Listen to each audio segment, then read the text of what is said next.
السلام علیکم دوستوں، جہاں رہیں خوش رہیں۔ یہ جادو سے متعلق ایک واقعہ ہے جو آنکھوں دیکھا واقعہ ہے، جسے مولانا محمد الیاس ندوی لکھتے ہیں کہ ابراہیم اپنی خاندانی روایات سے ہٹ کر ایک مدرسے میں زیر تعلیم تھا۔ اللہ نے اس کو غیر معمولی حافظہ اور ذہانت سے نوازا تھا۔ جب درجے میں وہ ایک دفعہ اپنے استاد سے سبق سنتا تو اس کو یاد ہو جاتا۔ سال بھر کے مختلف امتحانات، سہ-ماہی، شش-ماہی، وہ کبھی دوم نمبر سے کامیاب ہوتا اور کبھی اول سے، لیکن پچھلے کئی سالوں سے وہ سالانہ امتحانات میں برابر اول نمبر پر ہی آ رہا تھا۔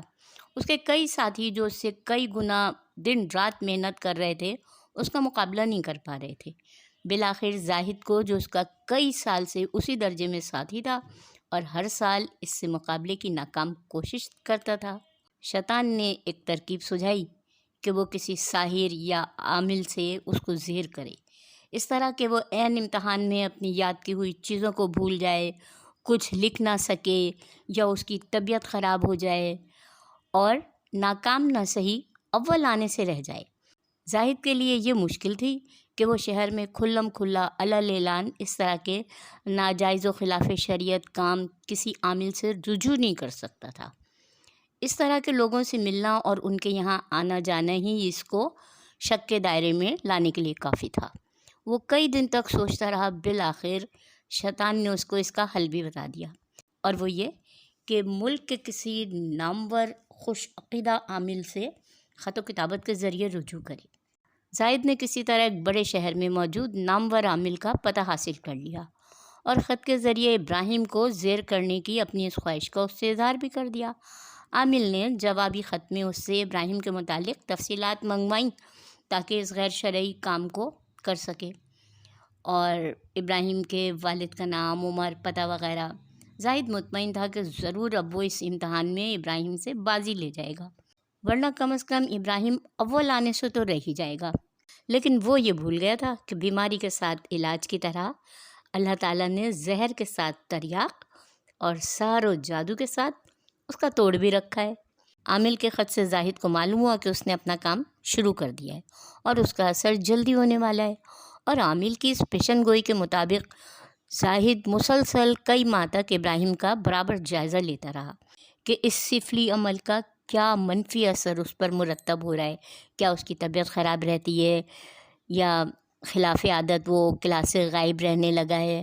لیکن زاہد کو تعجب ہوا کہ اس طرح کا کوئی اثر کئی ماہ گزرنے کے باوجود ابراہیم پہ نظر نہیں آ رہا۔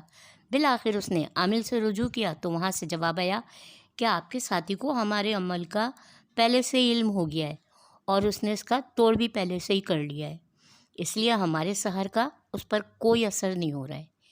لیکن زاہد کی سمجھ میں یہ بات نہیں آ رہی تھی کہ ابراہیم کو اس کا علم پہلے سے کیسے ہو گیا، اور اگر واقعی اس کو علم ہو گیا تھا تو پھر وہ اس کے ساتھ پہلے ہی کی طرح بے تکلف کیوں ہے، اچھے سے ملتا ہے۔